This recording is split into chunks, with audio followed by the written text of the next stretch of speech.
a poner grabar entonces.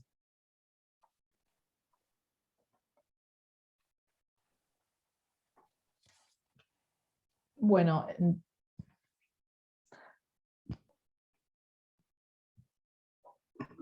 ya estamos en el comienzo, claro, por supuesto. Muy bien, perfecto.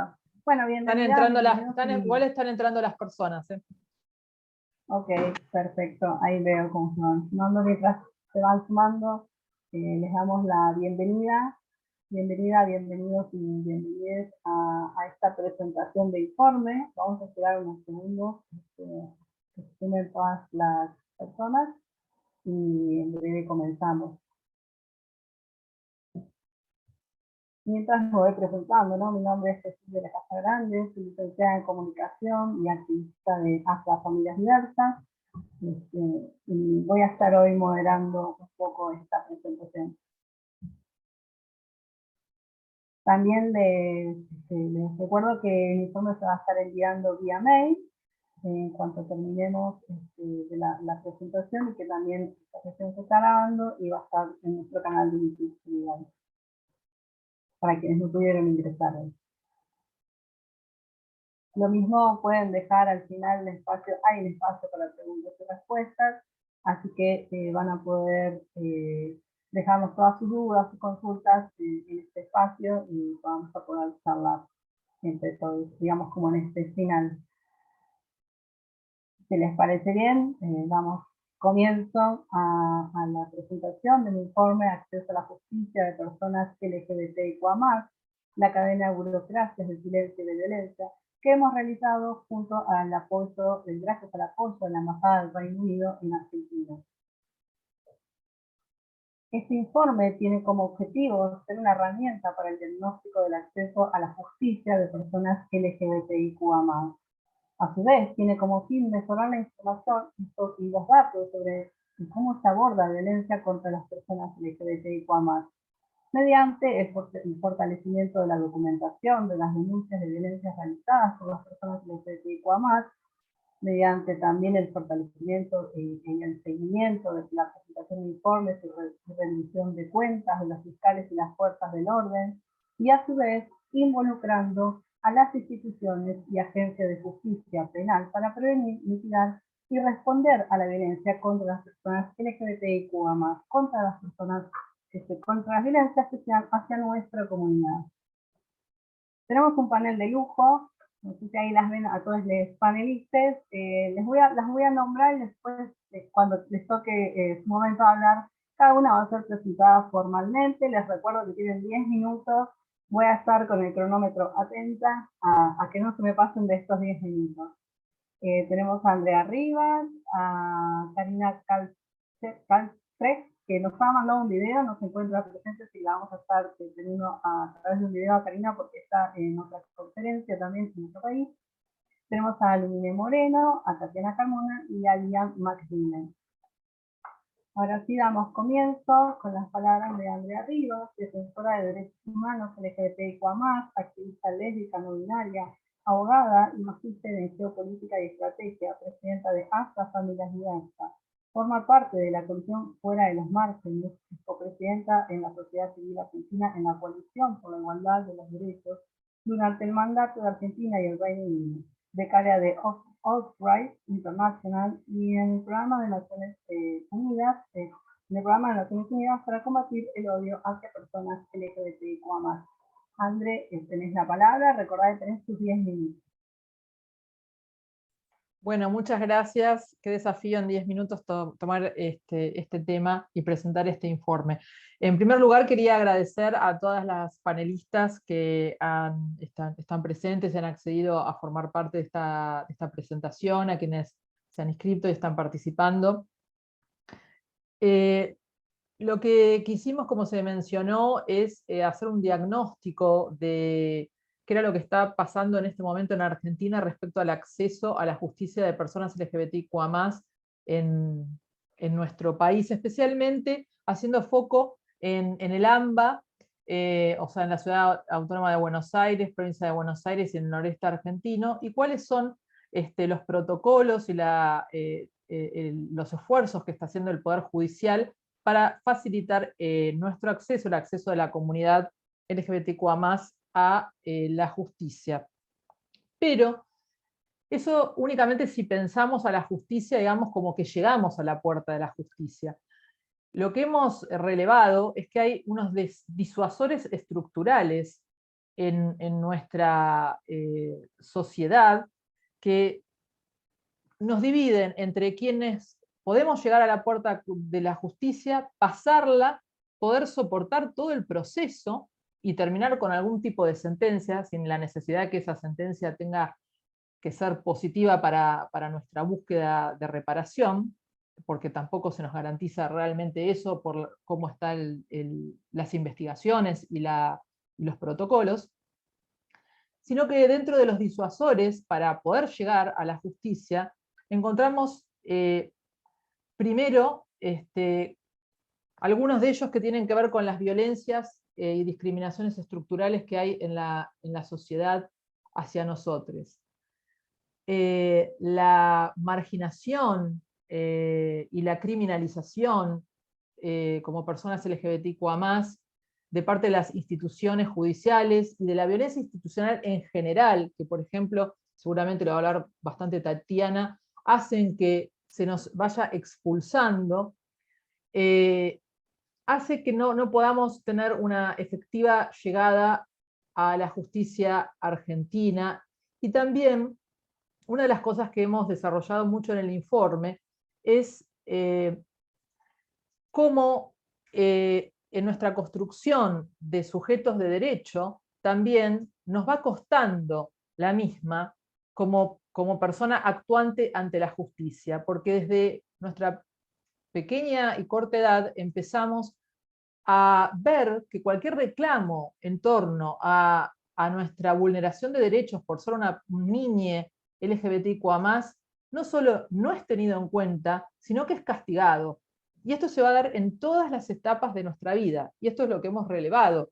Entonces, cuando queremos ir a hacer reclamos, ya tenemos esta construcción de sujeto frente a un reclamo totalmente internalizada y con las prácticas institucionales que, al contrario, en vez, por ejemplo, en el caso de un niñe que es doblemente protegido por la justicia, en el caso de que ese niñe sea trans, lo que vamos a ver es que la escuela, la institución escolar, va a pedir tiempo para la desconstrucción, el sistema de salud va a decir que necesita actualizarse, y en definitiva, mientras las oportunidades de vida se van pasando, las violaciones a los derechos se van convirtiendo en sistemáticas, y termina sucediendo lo que ya señaló hace tanto tiempo Audre Lorde, donde el opresor se queda cómodo en su posición y parece que es aquella persona, nosotros, las personas LGBTQA+, o un niño en este caso, el que tiene que cambiar, el que está equivocado, y no al revés. Entonces, después es muy importante que se tenga en cuenta que el sistema judicial de nuestro país se construyó y se diseñó sobre pilares de desigualdad. Si analizamos el diagrama de acceso a la justicia, la persona que puede llegar más rápido y salir más rápido de la justicia son aquellas personas con recursos económicos. Lo mismo aquellas personas que se encuentran en grandes ciudades, en barrios urbanizados, aquellas personas cuyo origen étnico no sea de pueblos originarios, por ejemplo, porque la justicia está en nuestro país, solo tiene como idioma oficial el idioma español, desconociendo los diferentes idiomas y las barreras lingüísticas en la diversidad de territorios, como el que hemos estudiado en el noroeste argentino, donde hay diversos pueblos originarios que tienen diversos idiomas nativos, y esto no es tampoco tenido en cuenta por la justicia. Y esto se le suma que a medida que nos vamos alejando de los centros urbanos, los fueros van teniendo menos recursos, entonces también una persona que está en una zona rural, con suerte llega a tener un juzgado que es multifuero, y que está encima capaz a 150 kilómetros de su domicilio. Y no hay opciones de denuncia en este sentido. Y encima, probablemente cuando tenga que ir a denunciar, va a tener que denunciar delante de aquellas personas que han tenido algo que ver en su violencia, sea la policía o otras. En Argentina existen protocolos que incorporan los estándares internacionales ante muertes violentas y desapariciones de personas LGBTQA+, pero estos se aplican de forma aislada y no en todas las jurisdicciones.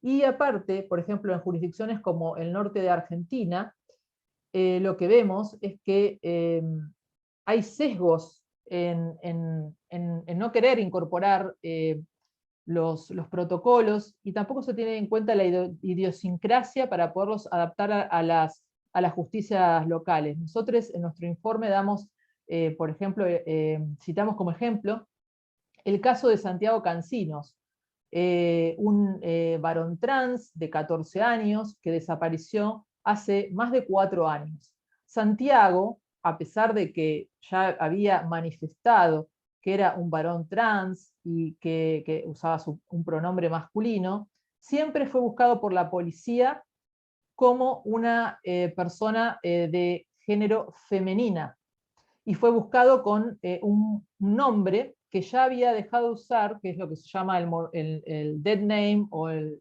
nombre muerto de la persona, y días antes de su desaparición llamó a un influencer diciéndole que tenía problemas que no era aceptada su identidad de género, y el influencer fue que dijo a la policía que por favor lo buscaran como Santiago Cancinos. La policía reacciona en ese momento, empieza a hacer las búsquedas solo cuando un influencer lo sugiere, un influencer de Uruguay, quiero aclarar aparte, ni siquiera de Argentina. Y casualmente, podemos decir, es hallado su cuerpo a muy poco tiempo de esta sugerencia, enfrente de la ciudad del Poder Judicial de Salta. Como había una soga cerca y no se encontraron signos de violencia, se cerró rápidamente la investigación de esta muerte violenta, aparentemente con la carátula de suicidio. A quienes han participado de la zona, activistas de la zona norte, lo que nos han señalado es que lo primero que se hizo en la búsqueda de la investigación de Santiago, aparte de buscárselo como una persona femenina, fue ir a culpabilizar y hacer allanamientos en las casas de lesbianas que conocía Santiago. O sea, lo primero fue investigar a la propia comunidad. Y lo segundo es que el activismo sigue señalando el lugar simbólico donde se halló el cuerpo de Santiago.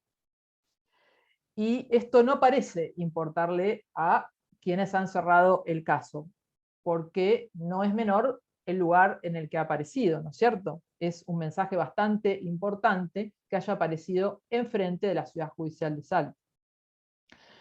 Por otro lado, los protocolos tampoco inician, en el caso de que se trate de una muerte violenta, en las investigaciones necesariamente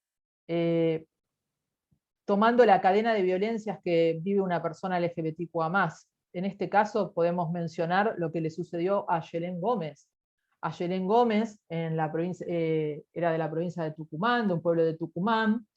En 2 ocasiones Ayelén fue detenida arbitrariamente, porque en la Argentina todavía subsisten las contravenciones y códigos de faltas que hacen que puedan ser utilizadas para criminalizar a las personas porque están violando conceptos como la moral pública. Y con estos conceptos, Ayelén fue 2 veces arbitrariamente detenida. En una sufrió abuso sexual, en otra fue violada sexualmente por 2 efectivos policiales, y también sufrió extorsiones, y dio cuenta a Ayelén de que otras personas que estaban también con ella arrestadas habían sido extorsionadas por los policías que le iban a cambiar la carátula de, digamos, de robo, por ejemplo, por una contravención. Ayelen tuvo la valentía de no solo de denunciarlo judicialmente, sino también de denunciarlo públicamente, dando entrevistas. Sin embargo, lo que recibió Ayelen fue una amenaza de muerte y tuvo que emigrar de Tucumán hacia la ciudad de Buenos Aires. Estuvo un tiempo aquí en Buenos Aires y volvió a su ciudad, a Tucumán, donde luego, a menos de un año de estar, fue víctima de un travesticidio. Nadie investigó la conexión de todas estas cadenas de violencia. De hecho, la figura del travesticidio no fue usada por los jueces, sino que se usó la del femicidio. Luego hemos notado que faltan implementar herramientas y mecanismos internos de denuncia, de monitoreos internos, en rendición de cuentas dentro de las agencias locales. También que se pueden mejorar los programas y políticas públicas dentro del Poder Judicial, porque los que existen son aislados, situados en algunas jurisdicciones, y que la incorporación de la perspectiva de género se fue dando mucho a través de la participación de las organizaciones sociales en casos y en jurisprudencia. Sin embargo, esta participación de las organizaciones de la sociedad civil no está tampoco institucionalizada ni garantizada suficientemente en la legislación.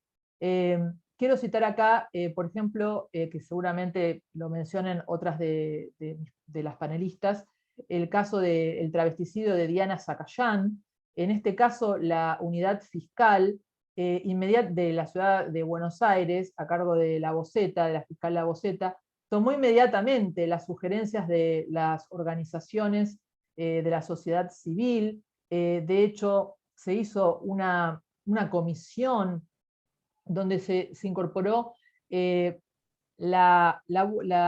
una búsqueda penal comunitaria, y también se pudieron, desde el momento del inicio de la investigación en el que se conoce la muerte de Diana Zacayán, una referente y una activista de derechos humanos a nivel regional, cuando sucede ya se empiezan a tomar todas estas sugerencias y se incorporan como buenas prácticas que son luego reconocidas por la Corte Interamericana de Derechos Humanos, porque efectivamente en la sentencia condenatoria de uno de los que cometió del autor del crimen, se incorporó la figura del travesticidio. Lamentablemente, cuando esto va a apelación, entiende que no se daba el agravante. Entonces, es necesario, en estos casos, y para ir cerrando, lo podemos citar en muchas veces, ¿no? Cómo la participación de la sociedad civil ha ayudado a hacer jurisprudencias e hitos jurisprudenciales en Argentina. Voy a citar el caso también de Marian Gómez. Marian Gómez es una lesbiana que estaba fumando en el subte junto con su pareja, y un empleado del subte entendió que como la otra chica estaba llorando, Mariam, que tenía una expresión de género no binaria y masculina, la estaba haciendo sufrir, y de ahí el policía entendió que tenía que salvar a esta chica de esta lesbiana, que era su pareja, básicamente. Le pidió que apagara el cigarrillo. Marian dijo, lo apago y me voy, y ya me voy, y hubo una... esto termina en una detención arbitraria, donde se usa la resistencia a la autoridad.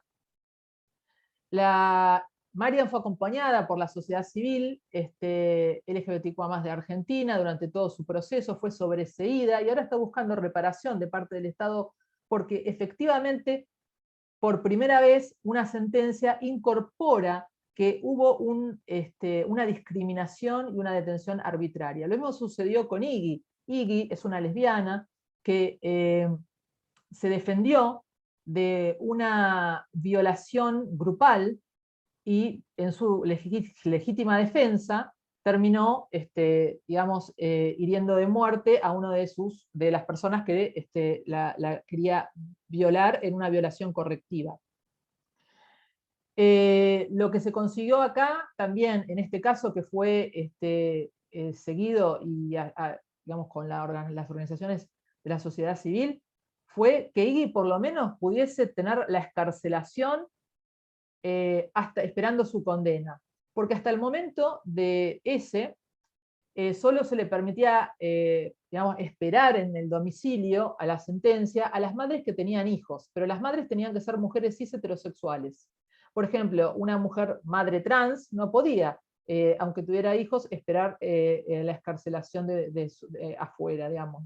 Tenía que esperarla en la cárcel. Y acá expresamente se dijo que no se le iban a dar porque era lesbiana. Como bueno, esto fue apelado, finalmente se logró, y ya después empezó las organizaciones civiles, conjunto con los litigios estratégicos, empezamos a contar la cantidad de sentencias que se iban aplicando efectivamente estas excarcelaciones, y esto se ha incorporado al sistema jurídico argentino. Pero fíjense, todos estos esfuerzos no están institucionalizados, a pesar de que queda demostrado de que es necesaria una participación ciudadana, civil. Y otra cosa con la que quiero cerrar es que hay leyes como la ley Micaela que fueron escritas y sancionadas luego de que estuviera el matrimonio igualitario en la Argentina, la ley de identidad de género, pero que no incorporaron los legisladores la perspectiva LGBTQA+ expresamente en su letra.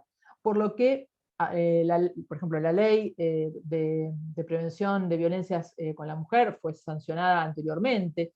Ya sabemos que la Corte Interamericana de Derechos Humanos entiende que por la Convención de Belén do Pará también se aplica a las personas LGBTQA+. Sin embargo, esto es interpretación jurídica. Y yo como abogada lo tengo que decir, porque hoy tenemos un Ministerio de Mujeres, Géneros y Diversidad, que es un hito histórico en la mejora y el avance de los derechos de Argentina, que entiende e interpreta que todas estas políticas de mejora y avances de derechos tienen que estar y tener perspectiva LGBTQA+, pero cuando es de interpretación jurídica, la interpretación también puede cambiar fácilmente ante un cambio de gestión o cambios de gobierno, como ha sucedido, que ha habido ministerios que luego se convirtieron en secretarías en Argentina. Entonces, lo que necesitamos es fundamentalmente también que estas leyes sean modificadas, que se reforme el sistema judicial con un enfoque transfeminista que tenga en consideración en el diseño de sus políticas públicas estas desigualdades y las violencias estructurales que tenemos las personas LGBTQA+, y sobre todo en los datos, porque no hay datos suficientes y necesitamos que el Poder Judicial haga el mismo esfuerzo que hoy está haciendo el Ministerio, que está tratando de que haya un sistema integrado de recolección de datos y de denuncias para que sea sistematizado en todos los lugares de la Argentina y que también tenga las variables de identidad de género y orientación sexual. Esta recopilación y gestión de datos por parte del Poder Judicial es fundamental y tiene que ser realizada también con el paradigma de los derechos humanos para que nuestros datos sean cuidados y garantizados y no sean tampoco que queden en la mano de quienes son los agresores. Así que quiero cerrar con un poco de todo esto es lo que hemos encontrado. Hay una gran esperanza porque no quiero ser pesimista en este sentido, hay mucho esfuerzo de la militancia, hay muchos casos de buenas prácticas, como nos va a compartir Malu Moreno, que viene del observatorio, que aparte la tuvo a Loana Berkins allí, que lideró todo lo que fue lo de Diana Zacayán. Así que queremos escucharte todas estas grandes e increíbles prácticas judiciales que hay en Argentina, pero vuelvo a decir, son aisladas, no son homogéneas ni están institucionalizadas, y eso es lo que necesitamos. Así que cierro con esto y con la esperanza de que podamos seguir mejorando. Muchas gracias. Buenísimo, Andrea. A ver si ahí se me escucha un poco mejor. Vi varios comentarios de que no se me escuchaba. Agradecerles a los compañeros que también participaron en las entrevistas. Ahí en el chat sí que está Gaby de Orquídea Intersexual. Un gran abrazo también porque hemos estudiado también la intersexualidad dentro del informe. y lo que pasa con las personas intersexuales. También, bueno, hemos entrevistado a Raquel Elmira, José Lanzarte, a Liné Moreno también está en parte de nuestro informe, Alba Rueda y a Ceballos, creo que no olvidé de nadie más. Así que está muy, muy bueno para leer. Ahora le vamos a dar el paso a Liné Moreno, licenciada en Ciencias Políticas por la Universidad de Buenos Aires y magíster en Ciencia de Género y Política Social en la Escuela de Economía y Ciencia Política de Londres. Es coordinadora del equipo del Observatorio de Género en la Justicia del Consejo de la Magistratura de la Ciudad Autónoma de Buenos Aires desde el año 2012. Bienvenida, Liné. Gracias, Jesús. Bueno, para comenzar, agradezco esta hermosa invitación a André y Rivas y a Jesús de la Casa Grande. La verdad que participé como entrevistada, me pareció súper interesante la perspectiva que tenía el informe y agradezco esta oportunidad de comentar y conversar con ustedes sobre los hallazgos que son muy interesantes. Para empezar, les voy a contar de dónde estoy trabajando, que es el Observatorio de Género en la Justicia. Como contó André, es un espacio de la justicia de la ciudad de Buenos Aires. Ahí trabajo como coordinadora de equipo. El observatorio existe desde el año 2012 y básicamente tenemos varias líneas de trabajo. Una línea tiene que ver con la capacitación en género de quienes trabajan en la justicia de la ciudad. Otra línea tiene que ver con desarrollar materiales para divulgar herramientas y conceptos que tienen que ver con la perspectiva de género entre operadores de la justicia y del derecho. También trabajamos en investigaciones que indagan acerca de las brechas en el acceso a la justicia en función de género, identidad de género, expresión de género y orientación sexual. Y un último tipo de intervenciones tiene que ver con desarrollar informes técnicos a pedido, esta vez, de juzgados o de la defensa en distintos procesos judiciales cuando nos piden que indaguemos e informemos sobre alguna dimensión de género que tienen distintos casos. Ese es básicamente nuestro trabajo.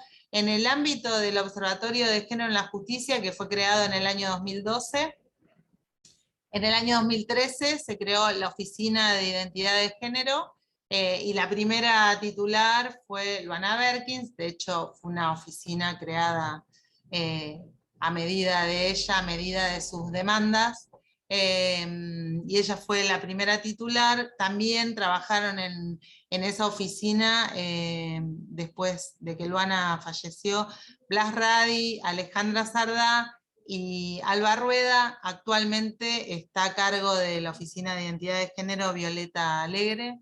Así que siempre contamos con activistas de valiosa trayectoria y miradas muy creativas en términos jurídicos en la Oficina de Identidad de Género. Tenemos una mirada en el Observatorio de Género en la Justicia, que es una mirada transfeminista. En eso compartimos la mirada que propone este informe. Es una mirada en la que las demandas feministas están indisolublemente ligadas a las demandas del movimiento de la diversidad sexual y del movimiento trans, travesti y no binario.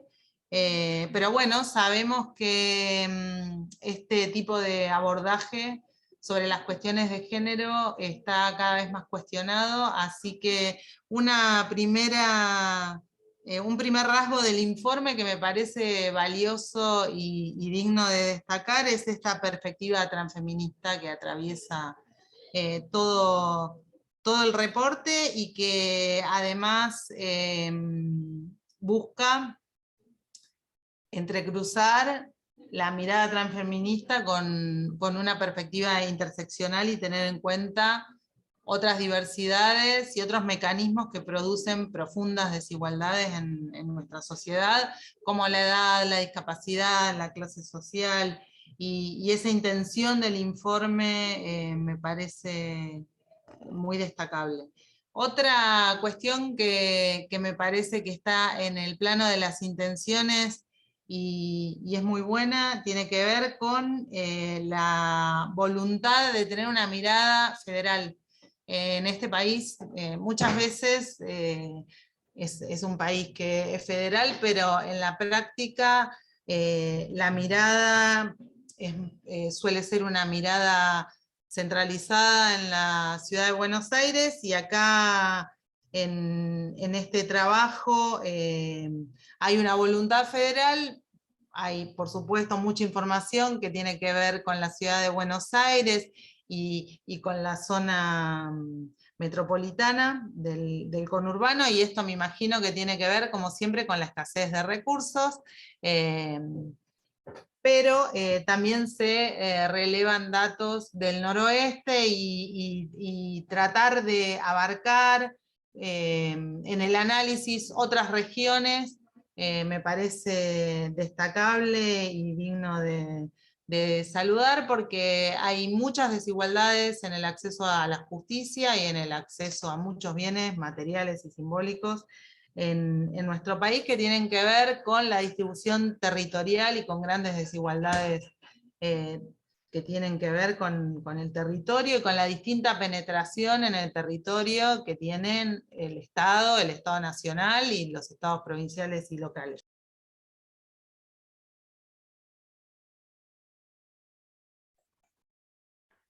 Perdón, me silencié. Buscar indagar en esta dimensión de los distintos territorios me parece muy importante. Entre los hallazgos, todos me parecieron muy relevantes y muy interesantes. El informe lo que ofrece es un valioso recorrido por los caminos sinuosos del acceso a la justicia de las personas LGBTIQA+. Estos caminos, ¿por qué son sinuosos? Bueno, porque como contó André, el acceso a la justicia en la actualidad es más una promesa que una realidad en nuestro país y en la ciudad de Buenos Aires, que es el sistema de justicia que yo más conozco. Me pareció interesante el uso de los casos, son casos recientes, relevantes, que resuenan cuando leemos la información de cada uno de los casos, y están abordados de una manera interesante y respetuosa, porque no se quedan en la anécdota, sino que son casos que ilustran las fallas estructurales del sistema de justicia, cada uno de estos casos, y lo que muestran, como decía antes, es la brecha entre la promesa de igualdad ante la ley para todas las personas sin distinciones y la realidad en la que la identidad, la expresión de género y las distintas sexualidades constituyen factores que construyen obstáculos para muchas personas y comunidades para acceder a la justicia. Me pareció muy interesante la sección de disuasores estructurales. Entre los disuasores estructurales me gustó mucho el análisis sobre la estigmatización. Quería agregar algunos temas que encontramos en las investigaciones del Observatorio de Género en la Justicia, que es donde trabajo. Hay tres dimensiones que me parecen interesantes de la estigmatización.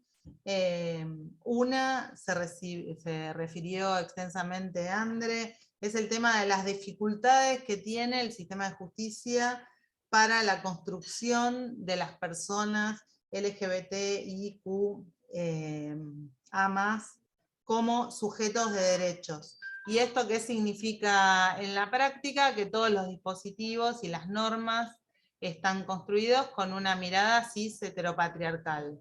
Y en la práctica, ¿qué pasa? Cuando una persona lesbiana, trans o no binaria sufre una vulneración de derechos, hay una dificultad para aplicar las normas, porque la letra de la ley nunca habla de esas personas, siempre está hablando de otros modelos de familia, de otros modelos de vínculos afectivos, de otras experiencias vitales.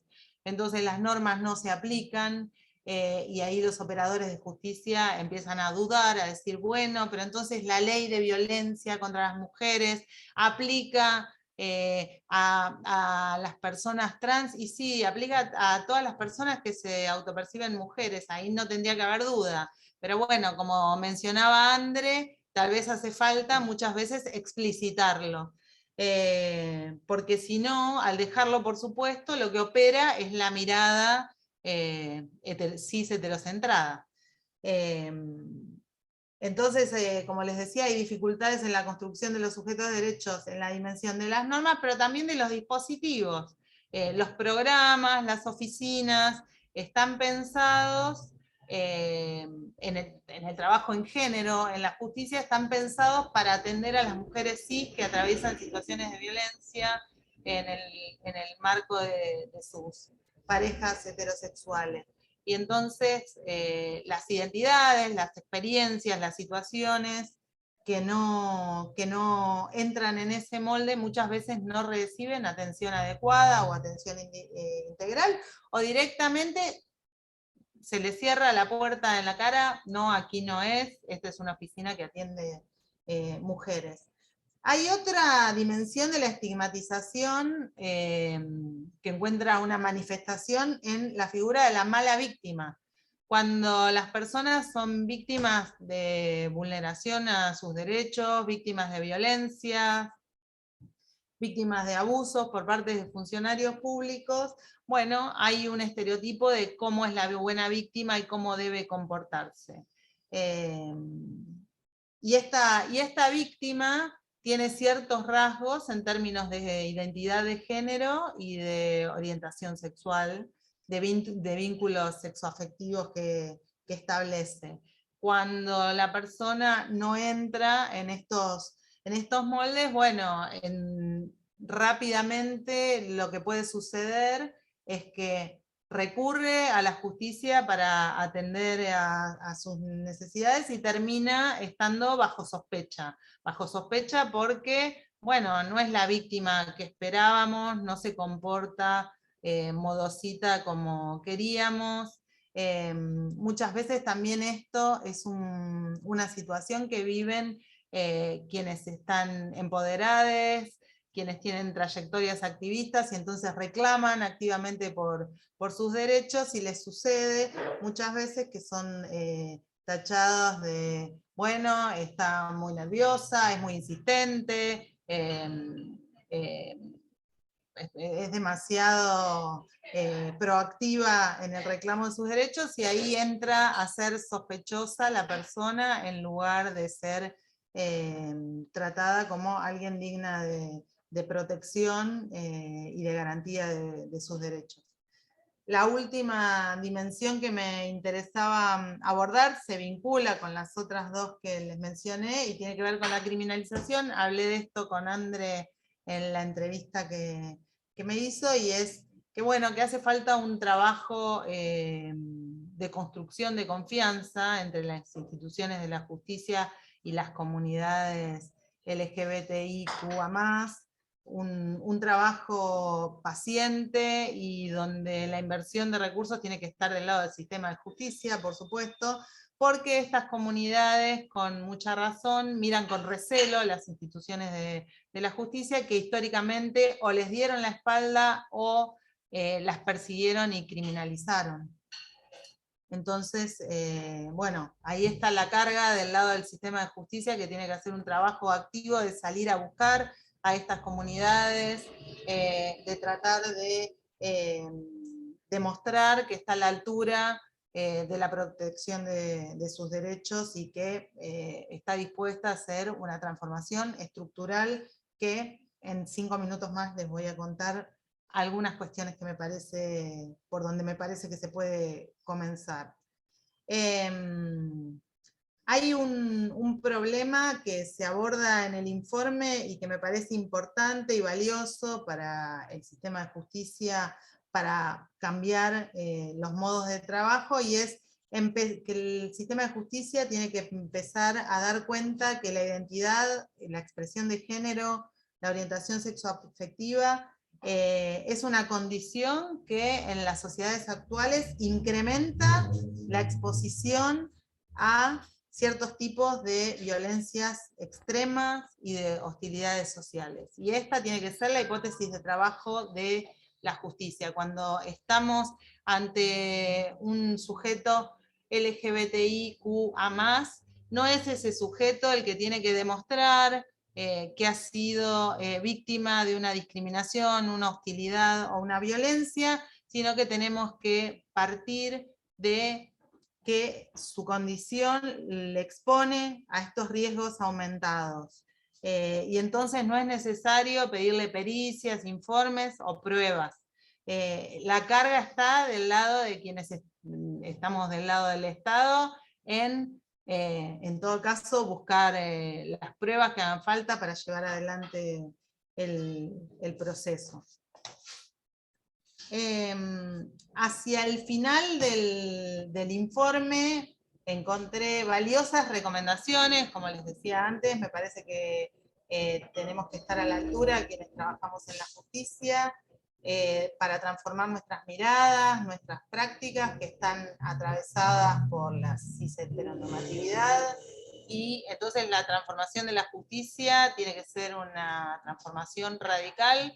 En nuestro país se habló en los últimos años muchísimo de la democratización de la justicia, y parte de la deuda en el proyecto de democratización de la justicia tiene que ver con democratizarla en términos sexuales y de géneros. Y ahí hay muchas contribuciones que una mirada transfeminista puede hacer a este proyecto político. Hay algunas cuestiones que me parecen más urgentes para esta transformación.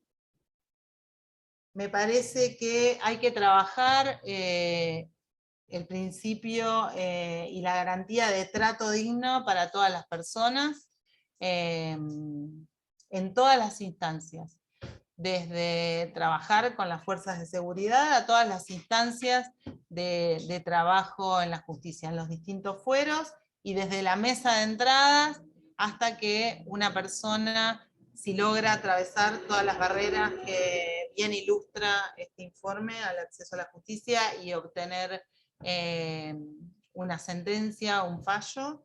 Bueno, el trato digno tiene que estar presente en todas esas instancias, desde la mesa de entrada, desde que se reconozca su identidad en el expediente. Y el trato digno se refiere, me parece, no solamente a la identidad y a la expresión de género, esos son los problemas más urgentes que tenemos que atender, pero también me parece que el trato digno lo merecen todas las personas en términos que no haya suposiciones heteronormativas respecto de la conformación de las familias, que se reconozcan otro tipo de vínculos sexoafectivos, que en los lugares de trabajo todas las identidades y las expresiones sean reconocidas. Entonces tenemos una deuda respecto de cómo se tramitan los casos en la justicia, pero también de la justicia como institución, como ámbito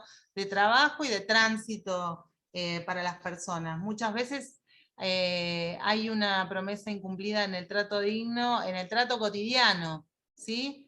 El trato digno se tiene que asegurar no solo en la letra del expediente, sino en cómo nos tratamos las personas y nos vinculamos en los distintos ámbitos. Es urgente para la justicia repensar los mecanismos de protección y los dispositivos para garantizar el bienestar de las personas LGBTIQA+.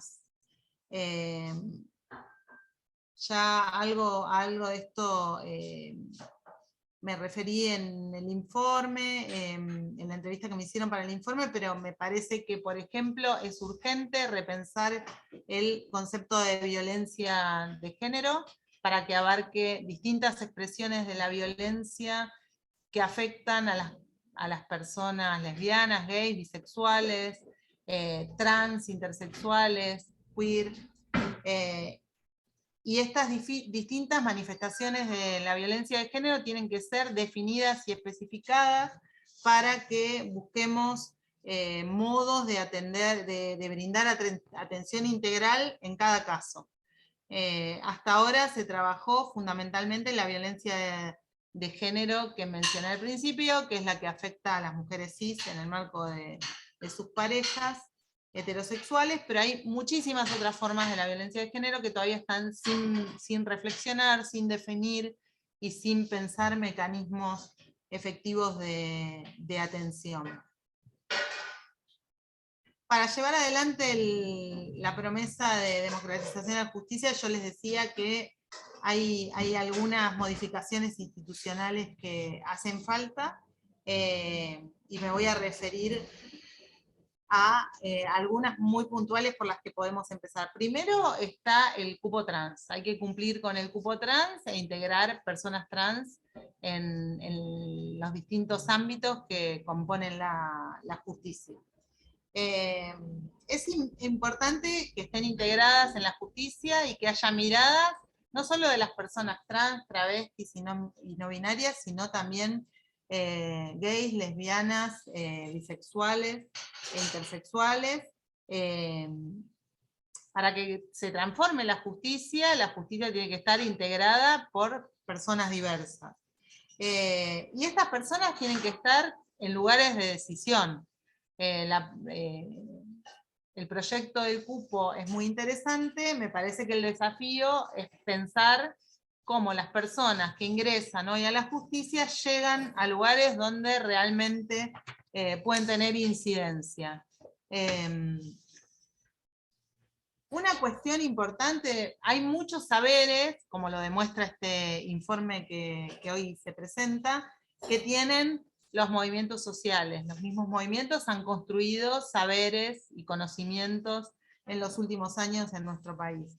Entonces, esos conocimientos me parece que tienen que llegar a la justicia para que la justicia pueda cambiar, y una forma es que se institucionalicen las voces de los movimientos trans, travestis, no binarios y LGBTIQ+, en la justicia, para que hagan el aporte que permita construir un servicio de justicia acorde a sus necesidades, y que no sean los operadores de justicia quienes dictan cómo es ese servicio de justicia e imaginan las necesidades de estas comunidades, sino que sean estas comunidades en primera persona las que expresen sus demandas.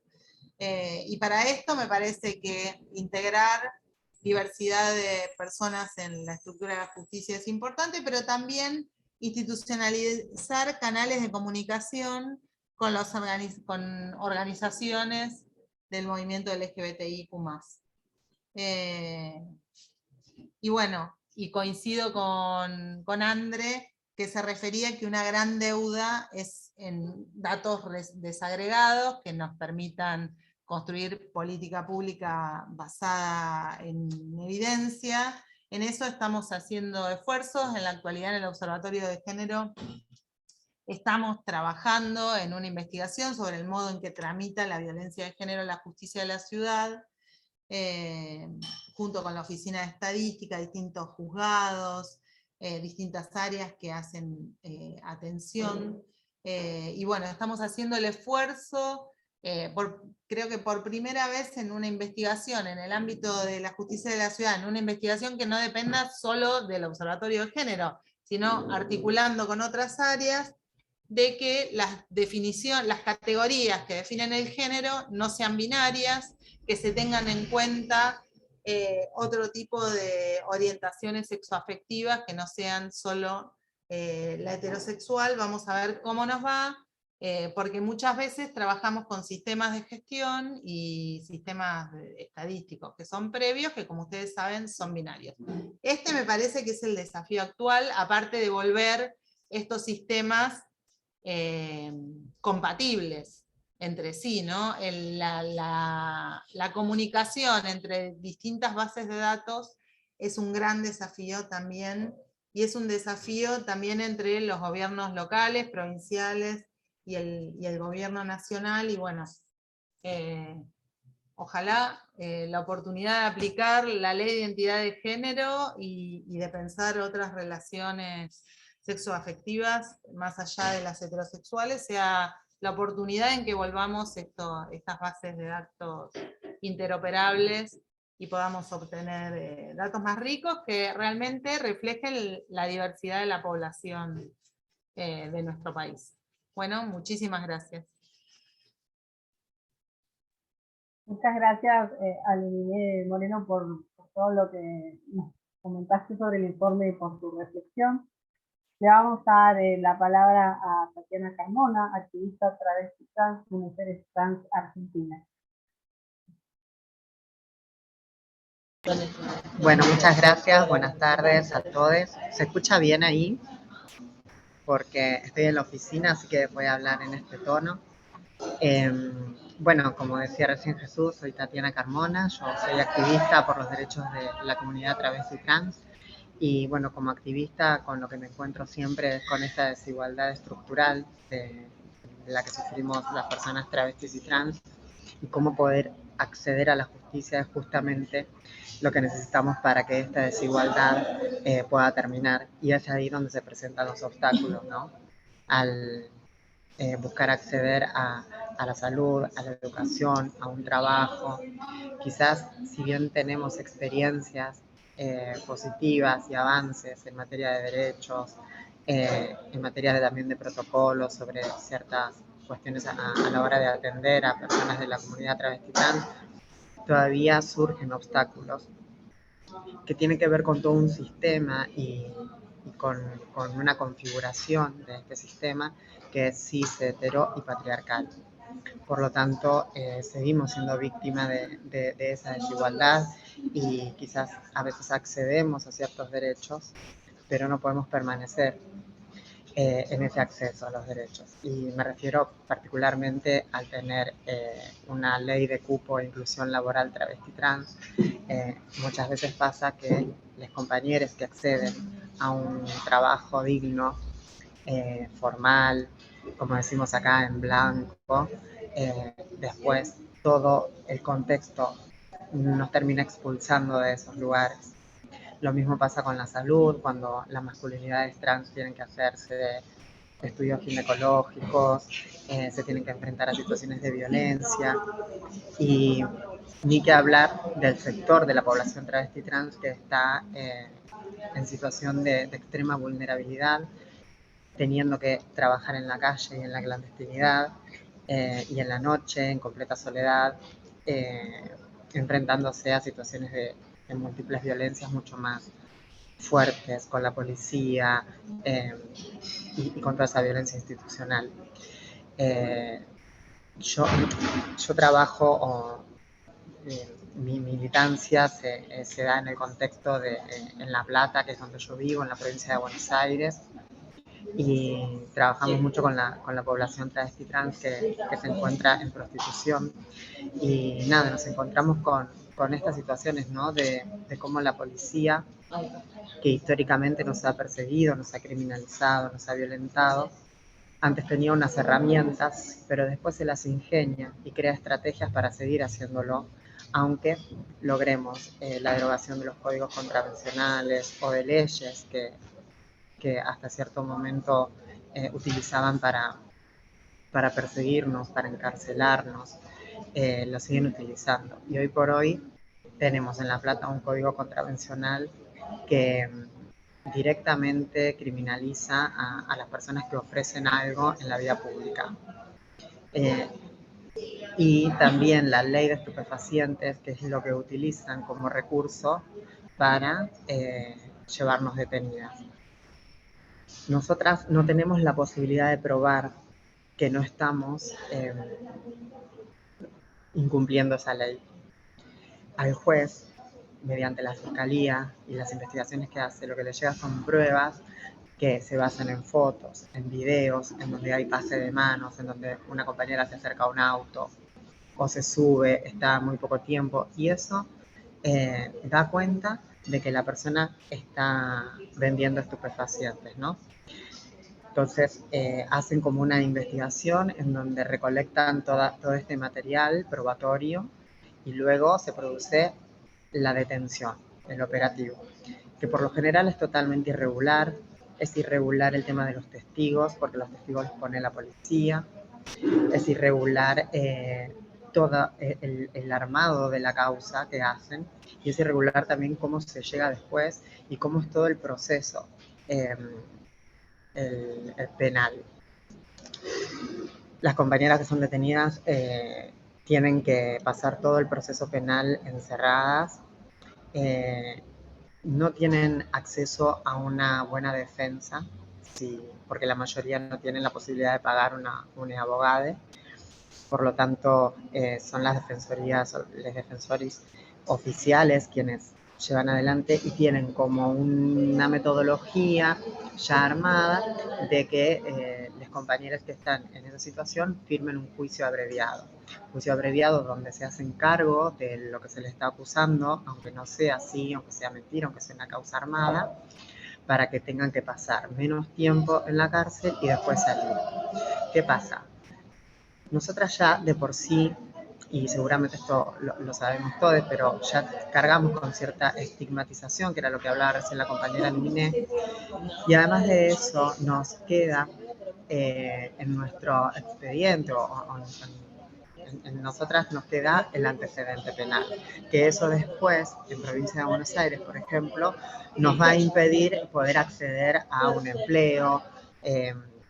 Al haber estado detenida, uno de los requisitos es no tener antecedentes penales, y tener un antecedente penal que tenga que ver con el narcotráfico es como que sigue obstaculizando también ahí el poder acceder a esto.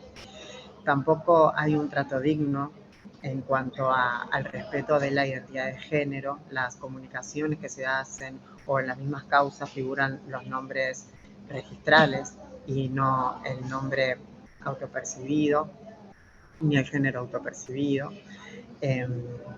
Tampoco tienen, las compañeras que están detenidas no tienen acceso al estado de las causas. Y es ahí donde el rol de las organizaciones sociales, en particular a la que yo pertenezco, lo que hacemos es ir a las defensorías, preguntar por el estado de la causa, tratar de hablar con el defensor o con las personas que trabajan con la defensoría, ver cuál es la compañera también. Después todo lo que tiene que ver con los malos tratos, el contexto en el que se encuentran, la situación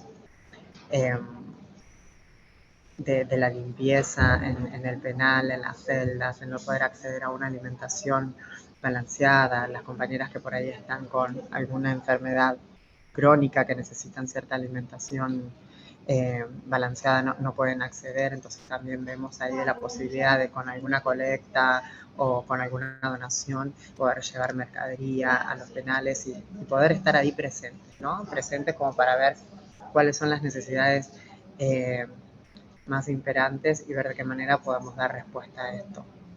Pero siempre se nos dificulta por esto que les decía de tener todo un sistema que fue pensado de manera binaria, de manera cis, hetero, en donde todavía falta mucho para que haya una perspectiva de género, de diversidad, perspectiva LGBTIQ+, en donde se entienda todas estas desigualdades estructurales de las que somos víctimas y sufrimos, y que se nos hace difícil poder acceder todavía a nuestros derechos.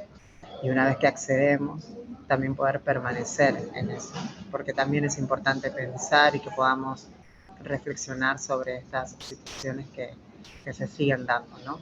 Yo siempre digo que soy una privilegiada porque pude acceder a la universidad, porque pude acceder a un trabajo formal, y todavía, a pesar de los avances que en nuestro país tenemos en cuanto a nuestros derechos, sigue pasando esto de que la mayoría de las compañeras siguen teniendo una expectativa de vida de 30 a 40 años de edad, que no pueden acceder a la educación, que a muy temprana edad son expulsadas de sus hogares, no pueden, tienen que dejar la escuela, una escuela que también es hostil por cómo está configurada y por cómo educa, por la falta de perspectiva y la falta de una de una educación sexual que sea integral, en donde podamos dar cuenta y entender que somos personas, que somos seres humanos, que tenemos derechos como cualquier otra persona, pero que estos derechos no son tenidos en cuenta, no son reconocidos por estos espacios.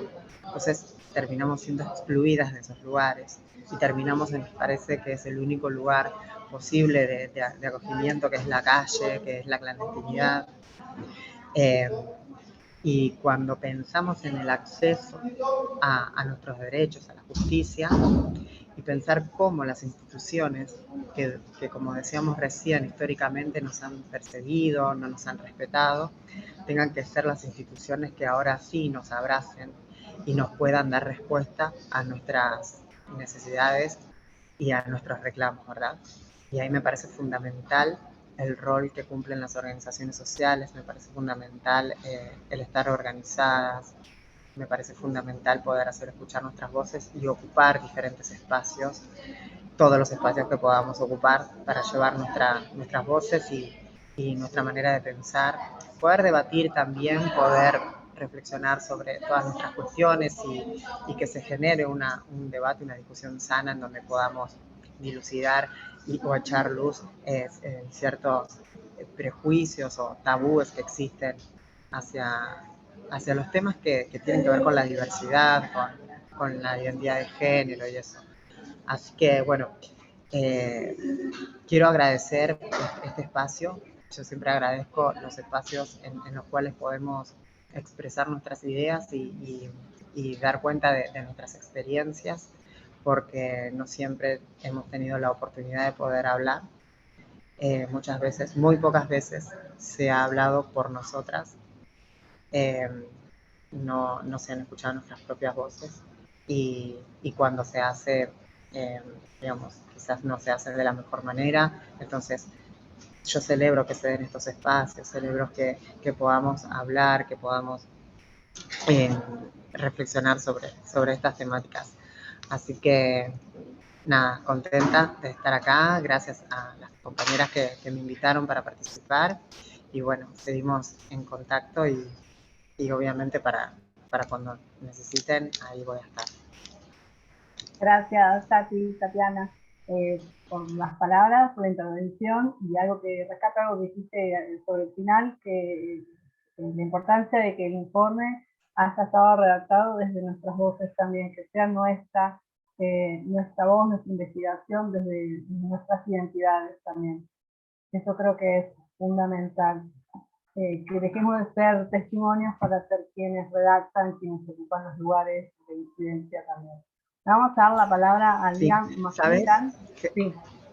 Jesús, sí. Me quedó una cosita que se me pasó de cuando hablaba recién de las compañeras que son detenidas, que la violencia que sufrimos dentro de los ámbitos judiciales y también cuando algunas compañeras han sido víctimas de la violencia extrema, ¿no? Víctimas de travesticidios, las compañeras que están ahí y que ven esa situación, les cuesta muchísimo poder denunciarlas y poder ser testigos de eso.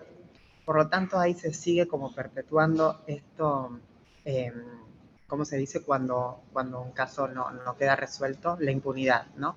Esto de la impunidad de los crímenes hacia nuestros cuerpos, hacia nuestras identidades, tiene que ver con que no nos animamos, porque cuando tenemos que dar testimonio, lo tenemos que hacer en sede judicial, lo tenemos que hacer ante la policía, ante la fiscalía, la unidad fiscal, que por lo general es muy violenta a la hora de hacer las preguntas.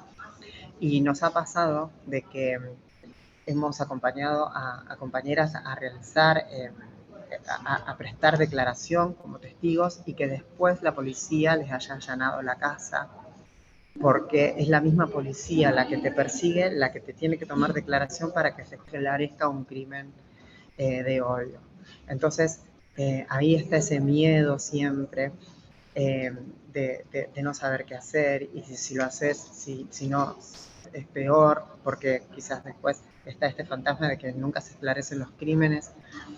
y que en todo el proceso te siguen persiguiendo y te siguen, digamos, la policía está ahí como muy presente. Y ni que hablar de poder lograr que la figura de travesticidio o transfemicidio se utilice, ¿no? Porque como siempre te dicen los abogados que como no existe en el Código Penal esa figura no lo pueden poner, pero bueno, eso también da cuenta de cómo van a investigar y de cómo van a abordar el caso, ¿no? Buenísimo, sí, sí. Le damos la palabra a Nian, perdón, Nian McMillan, directora global de Stonewall, organización LGBTIQ+ del Reino Unido, una de las 3 que son copresidentes de la Asociación Civil del Reino Unido y Argentina en la Coalición de Derechos por la Igualdad, junto a Kaleidoscope Trust y a las Familias Diversas, durante el mandato de Argentina y del Reino Unido hasta junio del 2022. Y quiero avisar que tienen un iconito, que es un globito, que pueden pasárselo a español cuando hable Lian, porque Lian va a hablar en inglés. Ahora sí, Lian. English. Shall I give everybody a chance to find the globe at the bottom of your screen? I'm so sorry. I'm the only person in this entire event that is not able to communicate in Spanish, but I can say that I have been teaching André my version of English. So it's in that spirit. Have you found the icon? Are people okay? Yeah. So how to follow that, Tatiana? I have to say, when I was listening to you, I've been doing this work for a long time. And I go between being very grumpy about it and very angry, because this is what I love about the report that has just been done. All of the themes that it has highlighted have been there for decades. We know the features of what access to justice should look like. And what we are engaged in is a very deep, long-term project of making sure that we are ever vigilant, constantly documenting, and always pursuing accountability. So from that point of view, I was really keen to be part of this discussion, because I think that in our work that we're doing in the United Kingdom and the partnership work that we're doing across Europe, there are some very common themes. Various members of our communities fare very badly within the current systems and structures around the world. This is a transnational issue.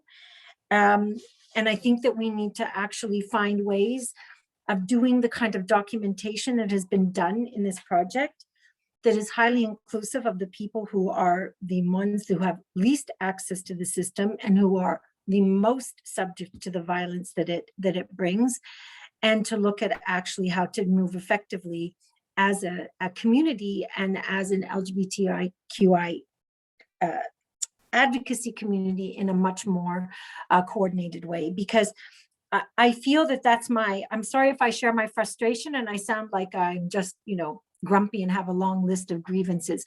But what I wanted to share is the kinds of things that we've been trying to do in the context that we're working in both the United Kingdom as well as with now up to 15, now we're now at 15 countries that we work in close partnership across Eastern and Central Europe, because I think that it might be helpful to take some of the challenges that you've identified and to look at strategies that we've tried and to look at the things that actually haven't worked. And I want to just land in the end about the deep work that we need to do in terms of documentation that is very purposeful, very inclusive, and very much directed at accountability. So for those of you who don't know, Stonewall is an organization that's been around for now over 3 decades. And one of the things that we do focus on is working deeply at the level of institutional transformation and working with people within those institutions. And that does include working with police, working with corporates, working with governments, working with schools. We very much believe that that level of transformation is needed in terms of advancing the rights of our community within it. And I think that it's very tricky And I think some of the institutions we work with move more quickly than others. But I think it's very important to take what is heartening about the work that can be done in working with the various aspects of the administration of justice that blocks us from having access to justice. So everything that you've mentioned in terms of the challenges of working with the police, with the prosecutors, with judges, with the court system itself, with those people that are engaged in detention, in the detention estate, and in doing this, or that sort of end of things, actually requires strategies that have a certain number of things in common. And one of the things that is in common is you need to engage with the people within the system. And I'm sure that that sounds simplistic when I say it, but we need to engage very emphatically with the people in the system and do that heavy work of the transformation work that is needed, and it takes decades. And working both at the executive level, the power level, and at the working level. So one of the projects, and I would encourage you to look at it, that we've worked and we produced a toolkit, is the work that has been done in context of the UK, as well as across several countries in Western Balkans and in Turkey, that is about how do you work and engage at the very granular level with police and police associations, as well as with their command structure, and building systems of accountability. I won't bore you with the details of that because I'm sure it replicates a lot of the work that you are already doing. But what I think is important is to understand that, you know, just as you were saying, Tatiana, you need to be able to remain in the room. You need to be able to be there and be present as you're pursuing this change across all of our identities and all of our communities and all of our orientations, because it really is that level of detailed architecture work, the policy making, the training, the capacity building. And from the point of view of Stonewall, we work very hard to build staff networks and structures within organizations of LGBTQI communities within those organizations, because we know that if you don't work within and support our fellow community within those organizations, that you're going to be constantly doing turnover and trying to introduce your topic to new groups of people. So we very much benefit from the creation of associations of LGBT, it's only really LGBT people right now, within the police forces, within police associations, and bringing those folks together at a regional level to look at actually how we can leverage them to create change internally. Because again, it's long-term work. So a lot of that is described in our Access to Justice Toolkit. So I don't want to, say a lot on that, because I would really like us to get to the discussion. But I think what would be really important, and it seems to come out from your study as well, is that you need to do a number of things that deal with building the community. So actually looking at ourselves within our community, enabling and empowering us, creating space for our own voice to emerge, for our own observations, our own experiences to emerge, and to use that very purposefully for a number of things. First of all, to support ourselves and each other, but also to actually use what we know to very much target how you transform institutions through basically identifying where there are opportunities for change and opportunities for accountability, because this isn't nice, friendly, cozy work. This is basically making sure that people understand what it is that's happening to our community. And once you tell someone and you give them the evidence, then they're held accountable for it. Because I do agree with what you said, Tatiana, that we are operating in an environment of impunity, and it has to be the case that we challenge that sense of impunity by continuously providing our evidence and our experience about what's happening within the system, while we're chipping away at the change that needs to be made. So I think in terms of, there's the piece that needs to be done about our own community, our own ability to do this work, and who we listen to. There's a thing about transforming institutions, which I think you've talked a lot about. And then there's the stuff about the institutional responses by building within, both working at the executive level, at the working level, and also recognizing the deep division between both, you know, the rural urban settings and basically where you've got critical mass of people that you can get to do certain things in city settings is probably much easier than in terms of dealing with the smaller communities. And we notice huge differences with the strategies we have to use when working at a more rural or local level, simply because it's usually much more dangerous work because you're just much more exposed.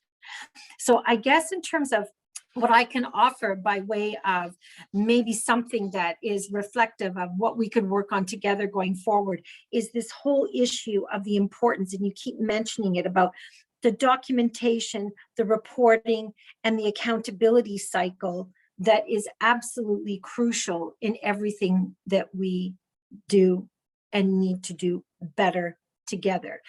One of the biggest observations that we have had over the last couple of years is that all of the work that we did for over a decade on access to justice, all the stuff I've described, working with the police, working with judges, working at the institutional architecture level, effectively, we're now, in this year, finding ourselves absolutely required to collect our own data and to do it in a very, very big way. So I did want to mention that because I think that it's a sad commentary, but effectively, we cannot rely on the state to collect information about what's happening to our community. Sadly, we have to do it ourselves. So in the last 3 years, we have very much been building our own reporting platforms and to share those reporting platforms and working with our civil society partners now in 10 different countries to build a common reporting platform that enables people to say what's happening to them and where the system is breaking down for them at each step of the way. Now, this is a lot of work the civil society is doing in any event in terms of how we operate within our own communities. But what is really important is that we document and we do things in a more standardized way and do it together.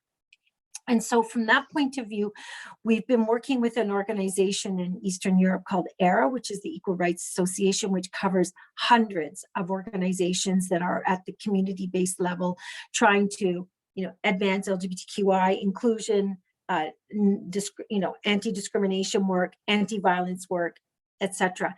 So we've now built this system where people can report what's happening to them, and the next step is to basically turn it into a mobile app. So we are now working, we're very close to launching a mobile app that will enable people to report what's happening to them, but in a very meaningful way, and also to be forewarned of where there is danger and where there's breakdown in the system.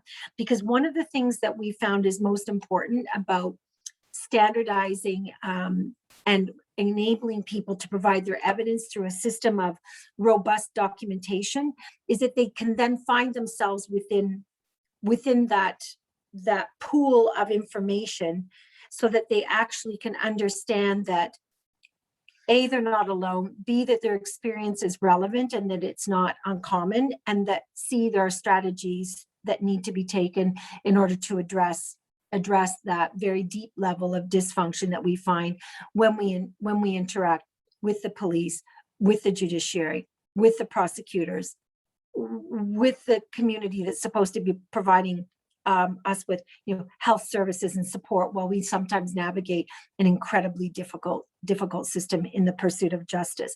So I think one of the inherent values of actually doing this fairly boring and tedious stuff of setting up these systems for documentation that resonate across countries and contexts has been that it enables people to actually understand that when they report something, that there will be assistance in whatever way that is needed, whether that's legal assistance, whether that's psychosocial support, whether it's understanding that they actually are I hesitate to say that they're not alone, because people don't feel alone, but there actually is a way of working with the experiences that we have that can actually add towards accountability and changing structures and doing that deep structural change. Because I think that it's really clear when we look at, and Tatiana, I'm picking up on a lot of what you said because it resonated so clearly for me, is that, when we talk about access to justice, we can create tools, we can create policies, we can create procedures, there's a huge problem with implementation. We know that, and that's existed for, in my professional career, 3 decades now, that we're marking the same things. But we need to be really clear about when we talk about access, it's not just about a technical thing. It's not just about a structural thing. It's about the people within it, the power systems that exist, who has access to justice, and who, most importantly, in terms of the work you've just been doing, doesn't have access to justice, and to strictly interrogate that and fight like crazy for actually changing those sorts of systems. And I could rehearse and repeat a lot of what the rest of you have said because it resonates. But I think in terms of what we need to do is we need to engage in this relentless documentation, using this, our evidence manifestly across borders to learn from each other and to hold big system and architecture to account. Because unfortunately, even though governments should be, doing this sort of data collection, even though policing systems should be doing this in their daily monitoring, and some of them do, let's not pretend that it's, all negative. I think we as civil society are engaged in a very deep and long project to make sure that the sorts of things that you found, Andre, in your report actually get replicated over and over and again, but that are placed in a meaningful and purposeful way that it can be used. So I really hesitate to keep chatting because I think that there's probably a lot of questions, and I found each of the interventions very illustrative, and I can only say congratulations to AFDA because it's a very important project that you've done. So really, thank you. Grateful. And anybody who wants to see my boring database, but which is precedent setting, let me know, because it's in a number of languages and it's starting to make a difference. Thank you for your time. I'll shush now. Muchas gracias, Ian, por su intervención y por sus palabras. Ahora vamos a pasar a, estamos pasando de horario, así que vamos a pasar rápidamente a Karina Kalstres, que es socióloga, especialista en metodología para el desarrollo de proyectos de investigación e incidencia en políticas públicas desde la sociedad civil. Ha trabajado como consultora para instituciones nacionales e internacionales y está vinculada a la Fundación Poder Ciudadano desde el año 2003. En la actualidad es directora de fortalecimiento institucional y tiene el cargo de géneros e integridad. Lamentablemente Karina no pudo asistir, pero nos ha mandado un video, así que me va a tocar compartirles pantalla.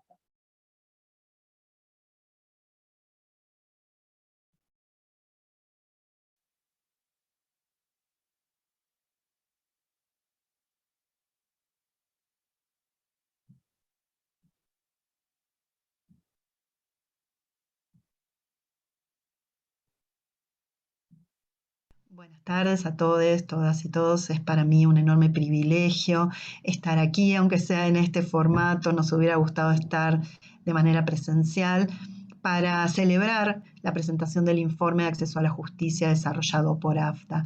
Queremos acercarles en un tiempo no muy largo algunas de las reflexiones y algunos de los resultados de este trabajo colaborativo de tender puentes entre la agenda de integridad, anticorrupción y la agenda de diversidad que venimos desarrollando. Las personas vivimos muchas situaciones y condiciones, pero si hay algo que viene con nosotras como una piel, es nuestra identidad a donde quiera que vayamos. Y hoy se habla de mirar con lentes de género y diversidad, pero eso la sociedad lo hace todo el tiempo. En realidad, nuestras organizaciones, de lo que estamos hablando, es de mirar y actuar con lentes de género y diversidad desde un enfoque de derechos. Las organizaciones que trabajamos con enfoque de derechos en las agendas de integridad o lucha contra la corrupción, abordamos históricamente este fenómeno, las instituciones y el rol de la ciudadanía tal y como lo señala AFDA desde una perspectiva formalista y legalista. Y por supuesto, sin marcos normativos, sin garantías de igualdad formal, es poco lo que puede hacerse frente a la conculcación de derechos y frente, por ejemplo, al uso indebido de recursos públicos, que es uno de los vectores fundamentales de esa conculcación. Pero las leyes no son todo. Justamente si algo caracteriza a nuestro sistema institucional es la enorme brecha entre los marcos normativos y su implementación. Y el informe de AFDA viene a abonar esta hipótesis de trabajo desde dos lugares. El primero es el que muestra con nombres, con historias de acción colectiva, con recorridos, el arduo camino de la exigibilidad en materia de derechos y particularmente de la exigibilidad jurídica para quienes se enfrentan de manera cotidiana y estructural la violencia por razones de género, como son las comunidades LGBTIQA+ en toda su diversidad. Y también porque da cuenta de que incluso existiendo marcos normativos y reconocimientos de derechos que hacen a nuestro país un referente, por ejemplo, en América Latina, es mucho lo que falta hacer para no encontrarnos bajo la etiqueta de que tenemos un sistema de derechos no operativos y que esa característica retroalimente no solamente la violencia, sino también la impunidad, en la que muchas veces se escuda el poder cuando, para atender a las demandas de las comunidades, genera un marco normativo y no genera nada más. El trabajo que venimos desarrollando con AFDA nos ha permitido repensar, por ejemplo, el acceso a la justicia, porque la situación que atraviesa la vida de las personas LGBTIQA+ no solo debe ser atendida por sí misma, sino que permite como un paradigma, como una posición epistemológica, si se quiere, ver puntos ocultos, puntos ciegos del sistema de integridad y que muchas veces tienen que ver con la homogeneización, con la formalización de hablar de sujetos de derechos y con estas ideas de que los sistemas protegen a la ciudadanía en general como si no tuviéramos ninguna piel, ninguna identidad. El acceso a la justicia no está en un solo lugar, es un sistema complejo. Y aquí nos interesa hablar de la primera puerta del acceso a la justicia, que es la de la denuncia. Como bien describe el informe, el acceso a la justicia no se inicia cuando uno llega a esa puerta, sino mucho antes, en el momento de la conculcación de un derecho, en el momento en que las personas que sufren esa conculcación asumen que tienen derechos para exigir justicia y que esa asunción muchas veces, o no tantas en realidad, las moviliza a iniciar un camino para recorrer hacia esa puerta. Muchas veces este segundo momento, el del camino hacia la primera puerta, no llega. Y entonces el sistema se hace beneficiario de algo que las comunidades LGBTIQA+ viven de forma dramática, que es la impunidad. Pero estamos hablando, como dice el informe, de barreras de conocimiento sobre el ejercicio de derechos, sobre la titularidad de derechos, de barreras económicas, de barreras temporales derivadas de la carga de cuidado y de inserciones laborales sumamente precarias, de barreras geográficas que hacen del reclamo a la justicia una travesía. Pero fundamentalmente hablamos de una barrera que es transversal, que es la barrera cultural que hace de los estigmas y prejuicios por razones de género no solamente una barrera, sino un muro casi infranqueable para las comunidades LGBTIQA+. Y eso nos lleva a pensar uno de los primeros puentes entre estas dos agendas, que tiene que ver con visibilizar la cadena anticorrupción y hacerle dos preguntas. La cadena anticorrupción la entendemos como un conjunto de eslabones que tienen que ver con la prevención, la detección, la investigación, la sanción, la recuperación y la reparación del daño producido por la corrupción.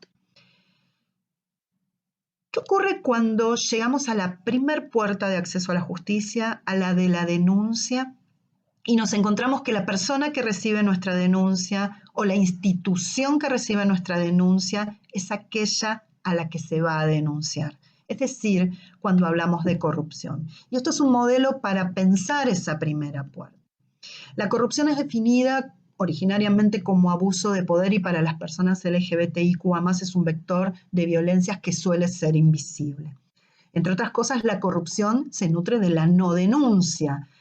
Esto está íntimamente vinculado con la inexistencia de condiciones para que las personas se sientan seguras para formular esas denuncias. ¿Por qué? Porque quienes denuncian corrupción suelen poseer algún vínculo directo, personal, de cercanía con la persona denunciada. Es quien provee algún servicio social, es quien acerca una oportunidad laboral, es de cercanía territorial y por ende esa cercanía se vuelve vector de múltiples riesgos para la integridad física, personal, relacional, material, y allí las violencias toman el rostro de las represalias. Entonces, sin mecanismos que apunten allí, donde hay no denuncia, hay más impunidad. Y estas denuncias son, por estas barreras y por estas razones, sistemática y sistémicamente impedidas, desestimuladas por el propio sistema de integridad y por el propio sistema de justicia. Y en ese sentido, las personas fundamentalmente desconfían de las instituciones que deberían protegerlas. Y esta brecha es mucho más grande para las personas LGBTIQ+. Porque es, como señala el informe, una de las capas de violencia que las atraviesa y que las invisibiliza. Vayamos a la norma. Argentina tiene un programa nacional de protección de testigos e imputados que está enmarcado en la ley 25.764 del año 2003 y que apunta especialmente a delitos de competencia federal como son el narcotráfico, el secuestro extorsivo, el terrorismo, los delitos de lesa humanidad y la trata de personas. Esa ley no se encuentra reglamentada y no existe información pública disponible y actualizada sobre cómo funciona el sistema ni sobre cuáles son los resultados del funcionamiento de este sistema. Pero volvamos a hacerle a la cadena anticorrupción una pregunta más. ¿Qué ocurre cuando llegades a la puerta, la denuncia que hay que hacer, no solamente sobre esa persona y sobre esa institución, sino es una denuncia vinculada con la extorsión sexual? Es decir, cuando lo que se va a denunciar es extorsión sexual en contextos de corrupción o sextorsión. Este delito es una forma de abuso de poder con el fin de obtener un favor sexual o una ventaja a cambio de dar acceso a derechos o a servicios. Esa puerta se nos vuelve infranqueable.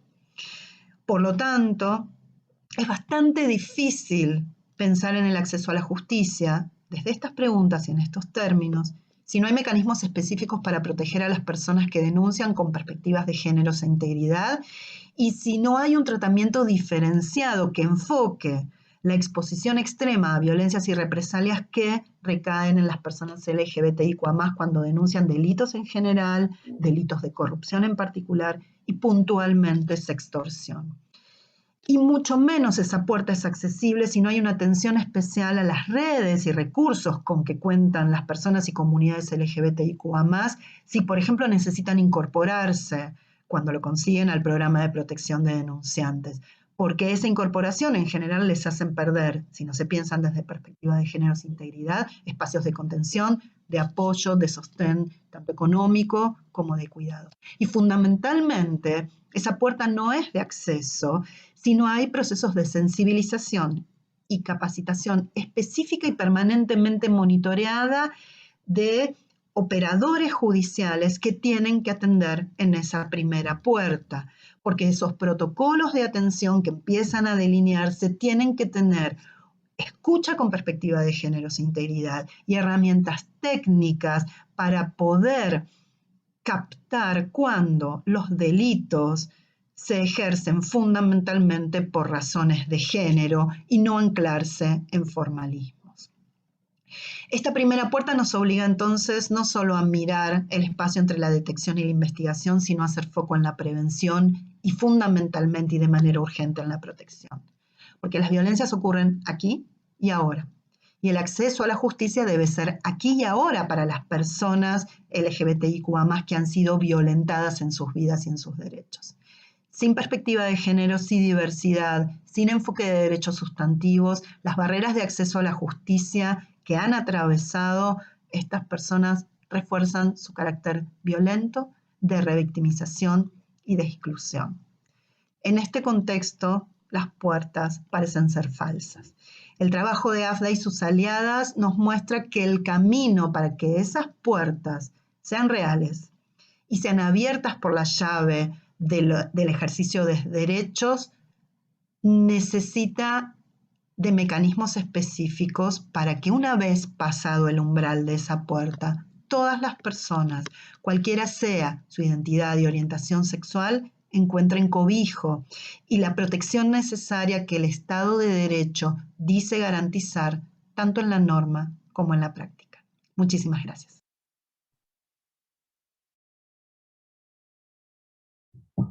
Muy bien, ahí pasaron las palabras de Karina de Poder Ciudadano, que también fue entrevistada para el informe junto a Germán Emanuele, también tienen ahí su palabra. Tenemos un breve momento para si quieren hacer preguntas, consultas. Vi varias preguntas sobre dónde está el informe. Como dijimos al comienzo, el informe lo vamos a estar enviando en estos días por mail e incluso va a estar subido en nuestra página web, que es www.afda.org.ar. Incluso este seminario se está grabando y lo vamos a estar subiendo en nuestro canal de YouTube, así que también toda la información va a estar circulando por nuestras redes sociales. Ahora bien, si tenemos un breve momento para preguntas, consultas o lo que fuere. A ver, acá tengo una pregunta.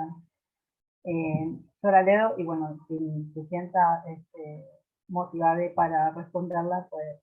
Cecilia de Caminadas nos pregunta, ¿hay antecedentes de políticas y programas que incluyan datos de la comunidad LGBTIQ+ y que hayan tenido el impacto esperado para y por la comunidad?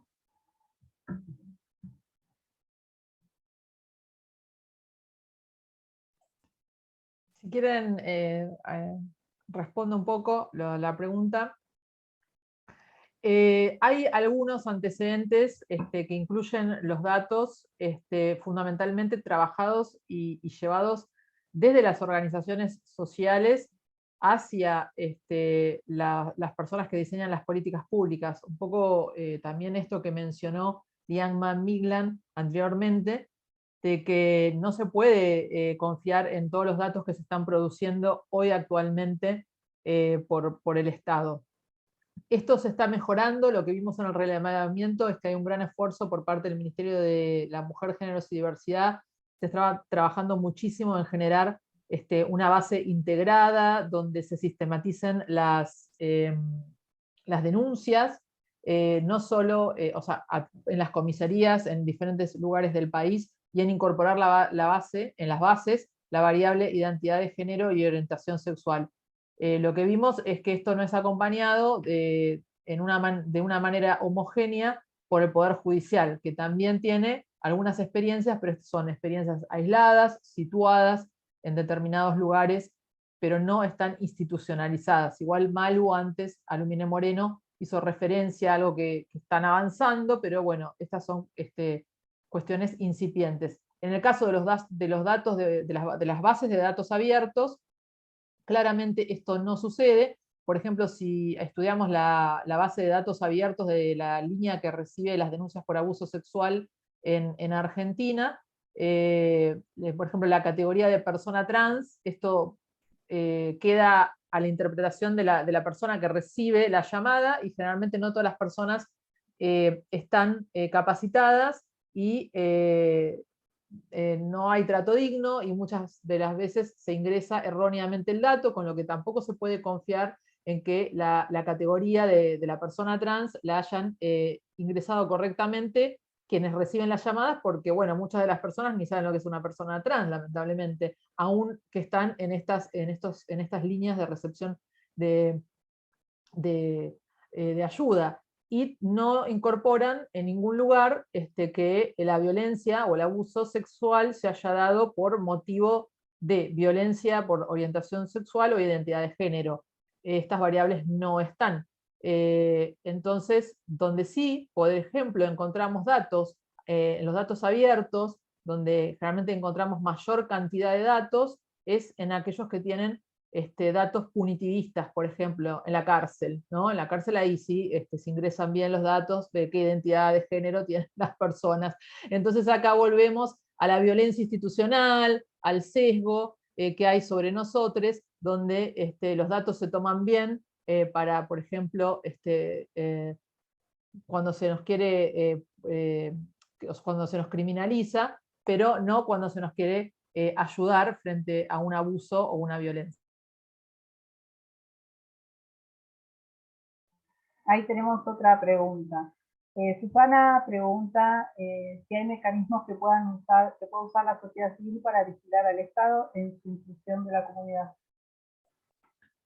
Sí, claro. Por ejemplo, el pedido de informes es uno, pero por ejemplo en el caso de que las organizaciones sociales tengan mayor participación, indudablemente todavía no está institucionalizado, sobre todo con el trabajo del Poder Judicial, porque por ejemplo, el logro de que se haya puesto en la jurisprudencia argentina la figura del travesticidio como una figura autónoma y específica dentro del derecho jurídico argentino, fue un logro que se hizo porque la UFEM, la Unidad Fiscal de la Ciudad Autónoma de Buenos Aires, tomó desde el comienzo las recomendaciones y buenas prácticas que le hacía una comisión específica de organizaciones de la sociedad civil, que fue la Comisión para Buscar la Justicia de Diana Zacayán, donde también presentó testigas expertas, digamos, y donde pidió información, donde también, digamos, fue un trabajo casi en conjunto y donde incluso se buscó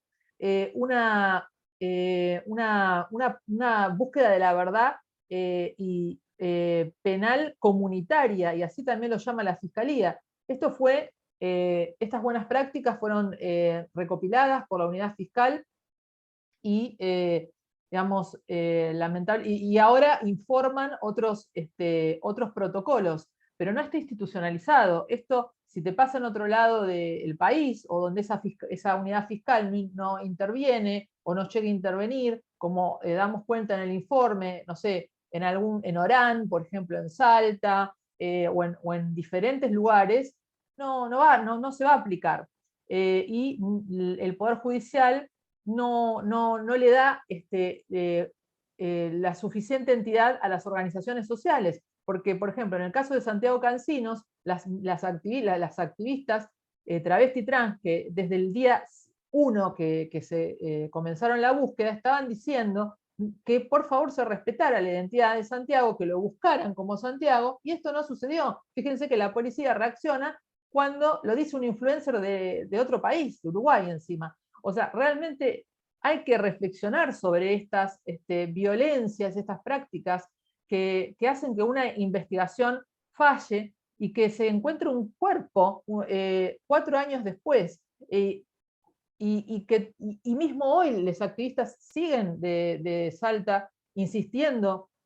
Y bueno, en el caso de la respuesta que recibían era, por ejemplo, no, el papá y la mamá le dicen ella, ¿cómo vamos a ir en contra del papá y la mamá?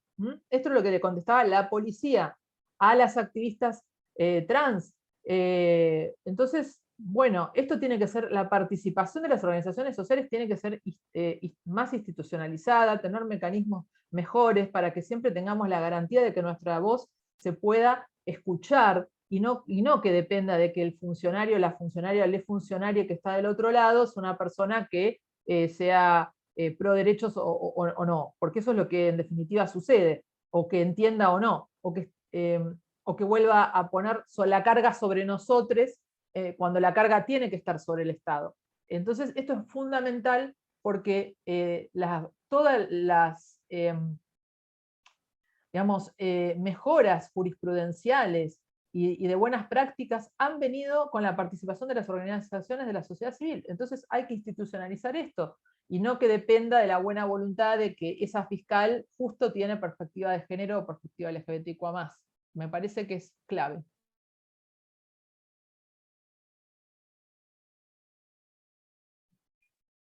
Bueno, llegamos al final. Si quieren dejar alguna breve reflexión, creo que Liam tuvo que retirarse. No sé si yo dejó un mensaje por ahí, pero bueno, no hablo muy bien inglés. ¿Quieren dejar algún mensaje final, Tati, André? No sé si está Liam todavía. Al inglés se tuvo que retirar. Yo quería agregar que en cuanto a esto de la figura de travesticidio, teniendo en cuenta el precedente de Diana Zacayán, estamos tratando junto a las organizaciones sociales de armar una unidad también para que la fiscalía, porque la fiscal que está llevando adelante la investigación en el caso por el travesticidio de Soraya Tanantapaima, que fue asesinada en abril de este año, también tenga esa carátula de travesticidio en La Plata. Así que nada, estamos trabajando en eso y ojalá se pueda dar también.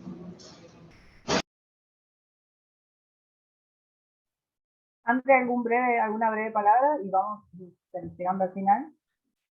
Solo agradecer mucho a todas las participantes, a todas las personas que participaron en las entrevistas. También hemos sumado la perspectiva intersexual con Gaby de Orquídea Intersex, aparte de las perspectivas y las voces trans, no binarias. Creo que hemos, gracias a todas las personas, podido llegar a esa pluralidad de identidades. Así que agradecer muchísimo a todas las personas que participaron. Obviamente agradecerle a la Embajada del Reino Unido en Argentina por apoyar este proyecto, porque si no, no hubiese sido posible. Y bueno, a todos ustedes que están participando, que mostraron tanto interés, y que en breve vamos a estar mandando ya el informe para que lo puedan consultar y que podamos seguir intercambiando opiniones. Bueno, ahí te veo por los saludos por el chat. Muchísimas gracias a todas, todos y todes por participar, por hacerse amigos de este encuentro. Y en breve estaremos mandando el informe, como dijo Andrés, lo estaremos subiendo a nuestras redes. Muchísimas gracias y nos vemos en el próximo encuentro.